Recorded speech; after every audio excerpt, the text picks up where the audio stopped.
Hello, curious minds, and welcome back. Today, we are embarking on a fascinating journey into the world of one of humanity's most beloved spirits. Have you ever found yourself in an aisle, perhaps at a store or a bar, looking at bottles labeled whiskey, scotch, and bourbon, and felt a tiny bit confused? You are certainly not alone. It's a common misconception that these are three entirely separate beverages. But what if I told you that every bourbon is a whiskey and every scotch is a whiskey, yet not every whiskey is a bourbon or a scotch? If that sounds like a riddle, don't worry. By the end of our time together, you will not only understand the real distinctions, but also be able to confidently share some intriguing history and perhaps even discover a new favorite. Let's begin with the foundational concept, whiskey. Imagine a vast, overarching category, a grand family name, and that is what whiskey represents. At its core, whiskey is an alcoholic spirit distilled from fermented grain mash and then aged in wooden barrels. The beauty of whiskey lies in its versatility. The grains used can vary widely, from barley and corn to rye and wheat. This spirit is a true global citizen, with variations crafted in countries across the world, from the meticulous distilleries of Japan to the rugged landscapes of Canada, and of course, the historic traditions of Ireland and the United States. Now, you might have noticed a subtle but significant difference in spelling. Sometimes it is whiskey with an E, and sometimes it is whiskey without an E. This isn't a mere grammatical oversight, it is a historical marker, a linguistic echo of past rivalries and distinctions. Generally, countries like Scotland, Canada, and Japan opt for whiskey without the E. However, in the United States and Ireland, you will consistently find it spelled whiskey with an E. This seemingly small E actually dates back to the 19th century. At that time, Irish distillers, whose product was gaining international acclaim, added the E to differentiate their spirit from what they perceived as the often less refined or inconsistent Scottish whiskies of the era. It was a subtle but powerful marketing move, a way to signal quality and origin. So the next time you see that E, you're looking at a piece of history. Moving on, let's delve into our first distinct character, Scotch. When you hear the word Scotch, your mind should immediately conjure images of the rolling hills, ancient castles, and misty lochs of Scotland. This isn't just a suggestion, it is the absolute first rule. For a spirit to legally bear the name Scotch, it must be produced and matured within Scotland's borders. There are no exceptions to this geographical imperative. What truly defines Scotch beyond its birthplace? It is primarily made from malted barley. The malting process involves steeping barley in water, allowing it to germinate, and then halting germination by drying it. And here's where the magic and often the distinctive flavor comes in. This drying process frequently involves peat fires.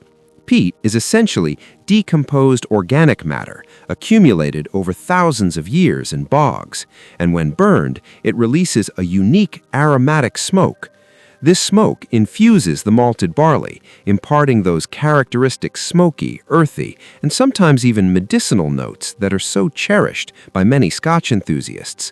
While not all Scotch is heavily peated, it is a hallmark of the style and a direct link to Scotland's natural resources and traditional methods. Beyond the grain, Scotch must be aged for a minimum of 3 years in oak casks. These casks are not new. They have frequently held other spirits like bourbon or sherry, which contributes another fascinating layer of complexity and flavor to the maturing Scotch. The type of cask, the length of aging, and even the specific region within Scotland all play a crucial role in the final character of the spirit. Now, let's journey across the vast Atlantic to the land of the free and the home of the brave for our next contender, bourbon. While Scotch is inextricably linked to Scotland, bourbon is the quintessential spirit of the United States.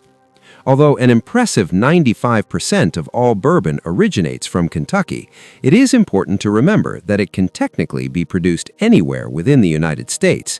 However, to be called bourbon, it must adhere to a very specific and strict set of regulations that define its unique identity. The most defining characteristic of bourbon is its grain bill. It must be made from a mash that is at least 51% corn. This high corn content is the secret behind bourbon's signature sweetness, often manifesting in delightful notes of vanilla, caramel, and a rich underlying oakiness. And speaking of oak, this is another non-negotiable rule. Bourbon must be aged in new, charred oak containers. This isn't merely a preference, it is a legal requirement. The charring process, which involves burning the inside of the barrels, caramelizes the sugars within the wood. This interaction between the spirit and the charred wood is absolutely critical, contributing significantly to bourbon's distinctive amber color and its complex flavor profile. Furthermore, there are strict rules regarding its distillation and bottling. It must be distilled to no more than 160 proof, entered into the barrel at no more than 125 proof, and bottled at 80 proof or more. Crucially, no artificial colors or flavors are ever permitted in bourbon. Its flavor must come solely from the distillation and aging process. Historically, bourbon's name is often linked to Bourbon County, Kentucky, though some historians debate whether it was the county or Bourbon Street in New Orleans that truly inspired its moniker.